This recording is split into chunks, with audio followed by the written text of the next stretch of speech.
right, so as you guys know, every other Sunday we do the top 10 must-have cards video or the best card in every position, but we are releasing this on a Saturday night. We have a lot of good cards that came out, but the reason why I'm doing it on a Saturday night is because this is tomorrow's video. Yes, EA randomly tweeted out a Donald Parham free 90 overall. We got to do a gameplay on him tomorrow, but other than that, now let's get into this top 10 must-have card list.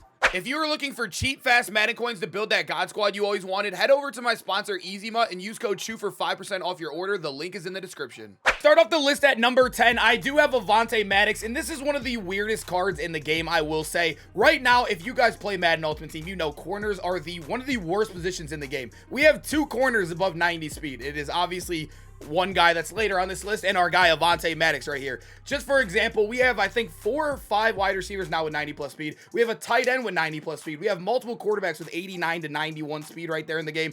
Yeah, basically there's no defense in the game. Although I'm not the biggest fan of Avante Maddox, there's no one in competition with him. Who is it? Charles Woodson right now, who's 88 speed versus Odell's 90. You know what? You get what I'm saying here. It is rough. We need corners super bad in the game. So Avante Maddox has to do for now. Like I said, I'm not a big fan of 5'9". He still is going to be at least hip to hip with people. You will have some unfortunate plays, you will, but he's not going to be burnt toast like a lot of these slower corners are against good players with fast wide receivers, right? But 91 speed obviously is very nice. 91 excel, 90 agility. He has really good man coverage. Like I said, he sticks hip to hip. This is negative. He sometimes gets dunked on. At number 9, we have OBJ. So that brand new card we were just talking about, this is another counterpart on offense. As you guys know, wide receivers are very fast in the game. OBJ is the 3rd wide receiver on this list, and he's 91 speed. So yes, we are tying that Avante Maddox, who is the fastest corner in the game. He obviously is 5'11", so a shorter wide receiver, but I would rather be shorter on offense than I would on defense. As you guys know, if you're drawing up good plays anyways, you don't really need the tallest guy in the world regardless. But 93 spec catch, 90 short running, 92 deep. Odell has been an absolute GOAT for me. He's also really good after the catch. He gets a good juke animation. He's fast. He's a great returner too. I love Odell, man. This card's definitely a unit. Probably a top 3 receiver in the game for most people. So I know some people hate when I put the kickers on here, but Justin Tucker at number 8, I have to lock him in, right? The best kicker in the game. Obviously, McManus has been on this list before when he first came out. He sits at 87 kick power, and that is the 2nd highest in the game. And now we do have Justin Tucker, who gets a +2 on McManus. Yes, he's an LTD. Yes, that absolutely sucks. But as you guys know, Justin Tucker will win or lose you games at times. You can get like that extra play. Say if there's like 10 seconds left, your opponent just scored, shoot out the entire 4th. You get one big play, but you're 2 yards away with McManus, and you cannot kick that field goal. Justin Tucker couldn't win you the game. It happens all the time. You don't realize it until you don't have a guy like Justin Tucker. Like I said, it's a boring pick. It's a kicker, but these guys are definite must-haves. If you have a sweaty squad already, you go get you a Justin Tucker if you got extra coins. Number 7, like I mentioned before, we have no good DBs in the game. It's not just, or we do have a couple good strong safeties. The free safety and corners are really weak, but Amani Hooker is the actual only 90 base speed safety in the games, which is very good to match with those wide receivers like I mentioned before. So you have a 90 speed, 5'11", so you're getting a little bit bigger of a DB. He also does have 92 zone and 87 man coverage, so he's hitting both for all pro thresholds, even hitting an all Madden threshold with 92 zone right there. The play rec is solid on him. Amani Hooker, he is an expensive one. I think there's a reason why. He's not the biggest name value in the world. He does go in that most feared team too, but also like I said before, people are desperate for fast DBs. They have been blessing offense while giving us nothing on defense. And they finally gave us a little bit of something here in Amani Hooker, but like I said before, an LTD, come on, man. So at number 6, we have Kyle Pitts, and like I showed you earlier, we are getting a free Donald Parham that is only for 48 hours, but at the end of the day, Kyle Pitts, even right now, I still think this card is probably still better than him. Kyle Pitts is one of the best cards in the game. You can play him at wide receiver, you can play him at tight end, and he can do both amazingly. He's probably top 3, or he's probably the best tight in the game. Probably still a top 3 wide receiver in the game. I think a lot of people would still put him there. I think you can play him wherever and you'd be just fine. But 90 speed, amazing. Like I said, there's only 2 corners in the game with 90 speed. That is absolutely ridiculous, right? And a tight end gets it. But he does have amazing route running too. 90 short, 88 medium. I think he has good deep down here too, if I'm not mistaken. The deep's at an 84, so yeah, I'd probably play him either the slot or at tight end. As you guys know, 90 deep with like double post or anything like the big plays, you're not going to really see too much separation, but he is still 6'6", where he's going to make a lot of plays. He also does get the good juke too. He can jurtle and gets a good juke.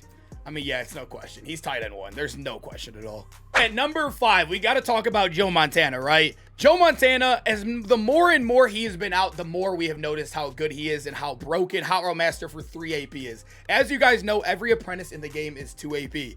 He gets every single apprentice for all your players, wide receivers, tight ends, running backs, for 3 AP. You pay 1 extra AP. That is insane. He doesn't have the best release in the world, but that doesn't matter because they nerfed all the blitzes. And as you guys know, Howler Master can break defenses out of any formation in the game. And for example, the MCS, the top 4 just happened.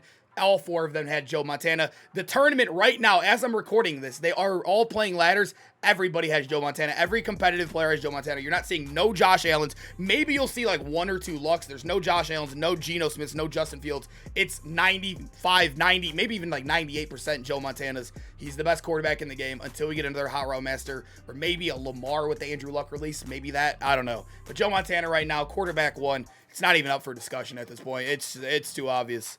So it's been 2+ weeks since DK Metcalf came out, but he is still in our top 5, man. This is still an amazing card, one of the best wide receivers in the game. I know a lot of people when they first came out asked me, who would you rather run at wide receiver, DK or Kyle Pitts? I've always liked DK a little bit more. I feel like he feels a little bit more physical as well, while getting the good animation, while still maintaining height too. You are losing a little bit of height, but 6'3" is still absolutely huge compared to all the DBs in the game. Like I said, we have Avonte Maddox and one of the other guys on this list, but DK Metcalf right here, 92 deep route rating, 91 short, 91 spec. This card is an absolute unit, and like I said, after the catch, I don't know if he actually has he has 87 trucking. I don't know what his break tackle is. 88 break tackle. I think it has to do with his build too. He's 235 pounds as a wide receiver. Yeah, dude, this dude is a beast, and he's old. I mean, we have like, what, 4, 5, 6 maybe wide receivers since he's been out.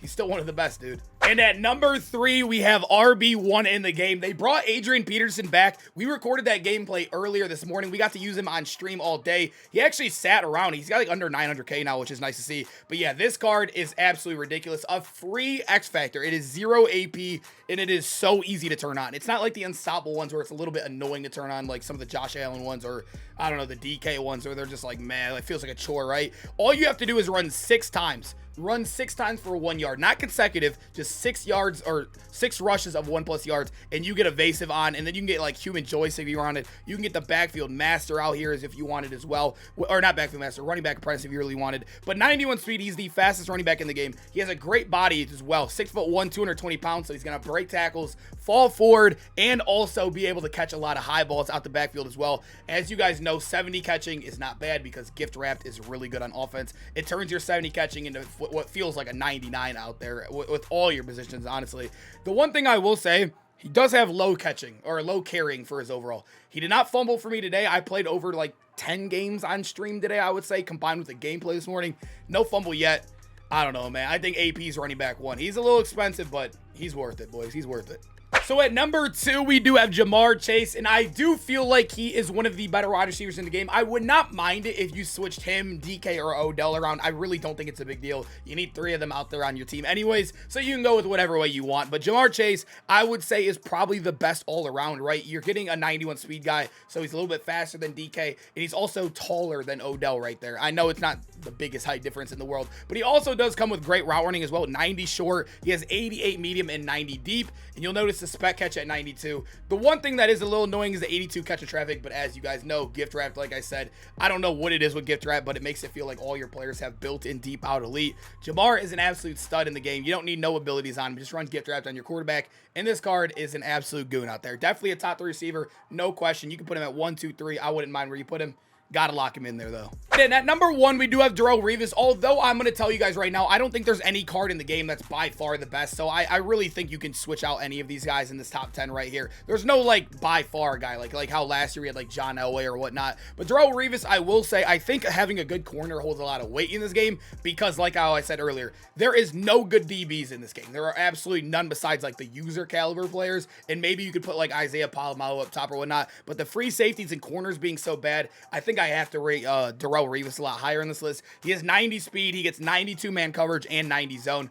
But earlier, like I said, he is short at 5'11", but still, I think his +2 in height versus Avonte is a big deal. You could definitely feel that +2. Also, throwing pick artist on him, it definitely bails him out. That's also another big deal with Avonte. Avonte does not get pick artist, Revis does, so kind of saves him a little bit, but yeah, like I said, just a great card in a terrible position group. That's why I think Revis is probably one of the biggest must-have cards in this game right now.